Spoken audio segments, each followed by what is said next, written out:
Hey, what's going on, everybody? Welcome back to another video here on the channel. You know, people always tell me that building a personal brand seems like it must be really expensive. They think you need a fancy studio. They think you need the perfect lighting. Everybody thinks you need super expensive 4K production cameras. Some people think they even need permission to do it. But all of that is a lie. This is called YouTube. It's about you and what you feel and what you think and what you've done in your life. It's your channel to share your story with the rest of the world. Every day we open up our social media apps and what do we see? Perfectly polished lives. People showing only the best things going on in their lives. None of social media is real. That is what I love about YouTube. YouTube is not social media. It is the farthest thing from social media. Yes, you build a community on your channel. That's about the only social aspect of it. Otherwise, you're really creating by yourself. I'm sitting in my office right now, just chilling on a Saturday. It's summer. It's tank tops and tattoos weather. It's almost 100 degrees here today. And I'm going to stay cool because it's hot. And you all know summertime can get hot. But the thing social media has done to the psyche of a lot of people is it has made us think like we're not good enough to be on YouTube or any other social media. It's like high school. If you were the kid who sat quietly in the back because you were terrified of somebody noticing you and teasing you or bullying you, it can feel very much like that when you're first starting to get on YouTube. But the cool thing is the market is shifting. People are tired of social media. They're tired of the perfection, the polish. And now AI just seems to be making it all worse. You know what I mean? It seems to be just the same. We're turning into the internet of sameness. I like real. I like authentic. I like people getting out there and just being yourself. Be a freak. Let your freak flag fly. We do not want to be like everybody else. We want to stand out. We want to be ourselves. That's what I love about YouTube. A personal brand is not a logo. It's not a YouTube channel. It's not a color scheme. A personal brand is you. A personal brand is all the things that you've been through, all the decisions you've made that have gotten you to the point in your life right now. That is what a personal brand is. You have curated your own personal brand through the course of your life. And now it's time to share that with the world because it is your true superpower. Because here's the thing, your brand exists whether you talk about it or not. So you might as well talk about it. Let me give you my own story as an example. As long as I can remember, I've been an artist. Every elective I could take throughout all my schooling was always an art class. Always wanted to be creating, always wanted to be learning about art theory, always wanted to learn how to be a better artist. When I graduated high school, I joined the Air Force. I remember going to my Air Force recruiter for the first time and him asking, Corey, what are you interested in? And I said, I love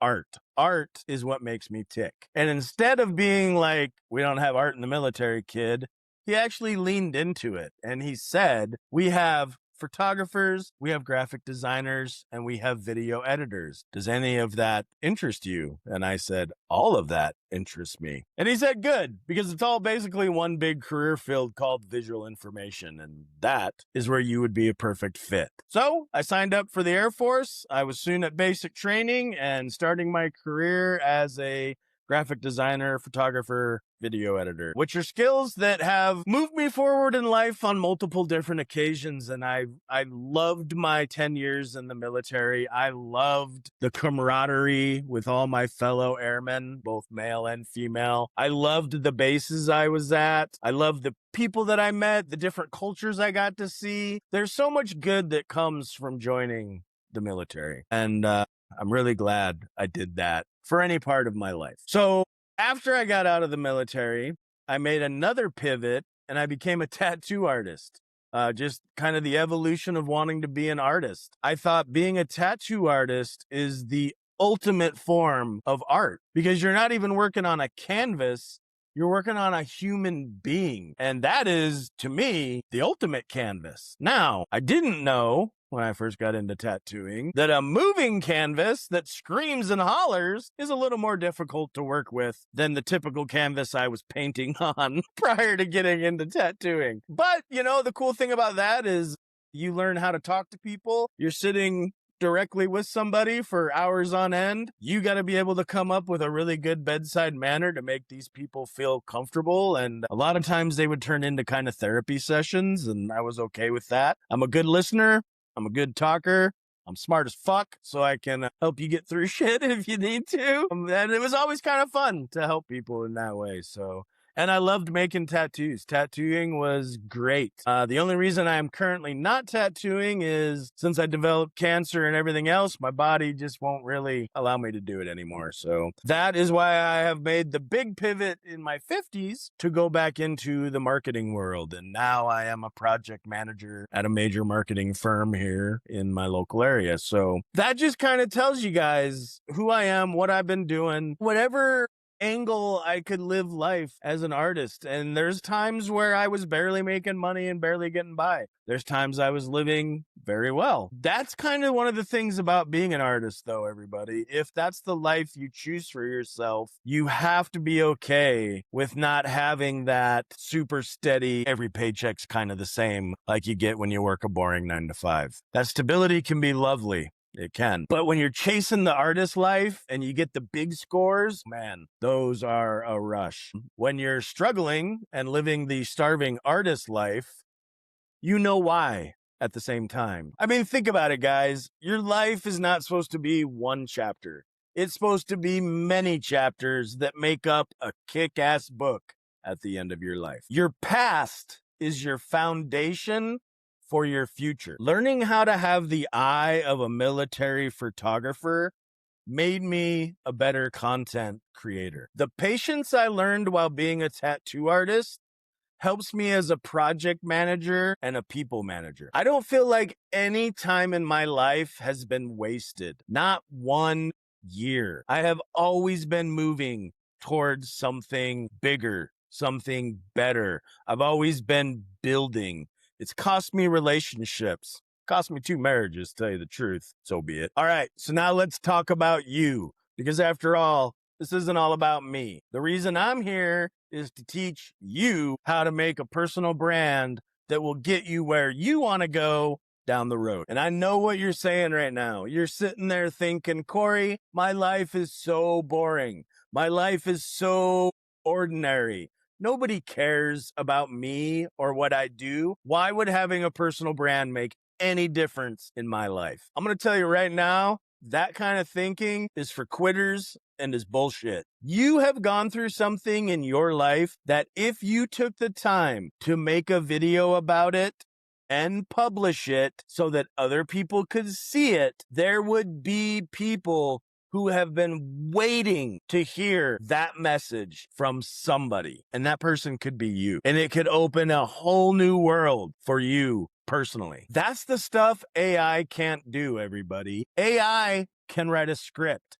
AI can analyze the data, but it can't tell a personal experience story. It can write it like it had one, but it doesn't have expression. It doesn't have emotion. It doesn't have a soul. That is what will always be our human advantage. That's why these human videos will always win long term. AI short term might get some views, but long term, it's not going to work. You need evergreen content. You need content that will stand the test of time, that will help people whether they watch it when it comes out or 5 years down the road. That is the kind of stuff that makes YouTube the best place on the internet. Remember, people aren't looking for perfection.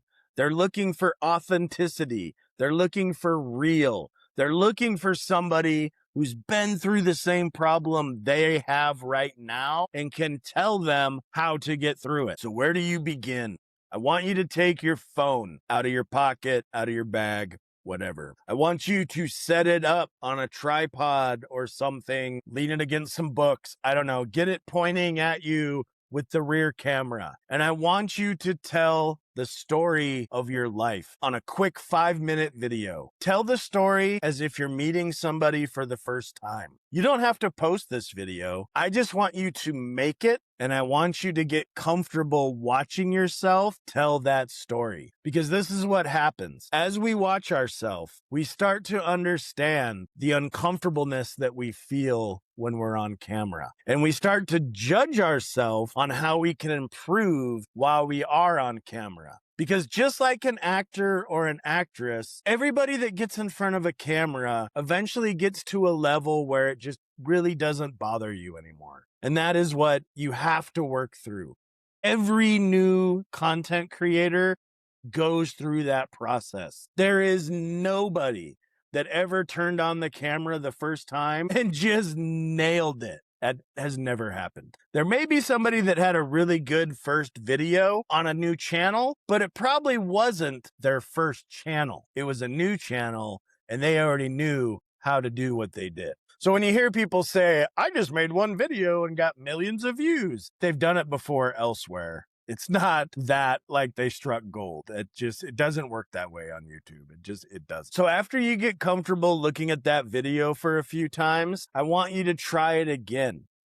And I want you to see how the second time looks so much better than the first time. And that is going to start to make your brain realize this is all just repetition and learning. The more I do this, the more I put myself in front of a camera, the more I edit the video afterwards, even if it's super basic and I'm just cutting out the stumbles and the long pauses and the ums and the ahs. Really, that's all you have to do to make a solid first couple YouTube videos. After that, you start to learn other things you can do. The fun thing is when you're sitting around and you're making these videos and you're just trying to learn how to do it, you don't have to post anything, guys. You don't. You can make a whole video, watch it 100 times, and never share it with anybody.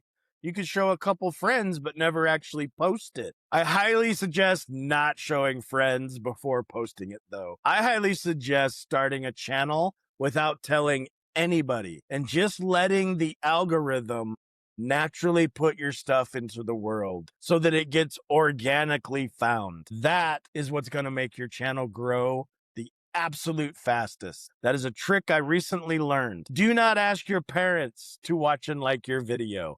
Do not ask your girlfriend or boyfriend to like and watch your video. Do not ask your children to like and watch your videos.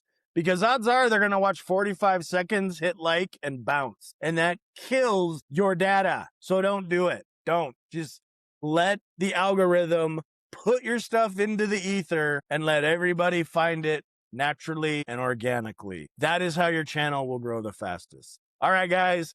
That's it for today. I'll see you guys in the next video. I love you, and I'll talk to you later. Sun's out, guns out. Let's go. Happy summer.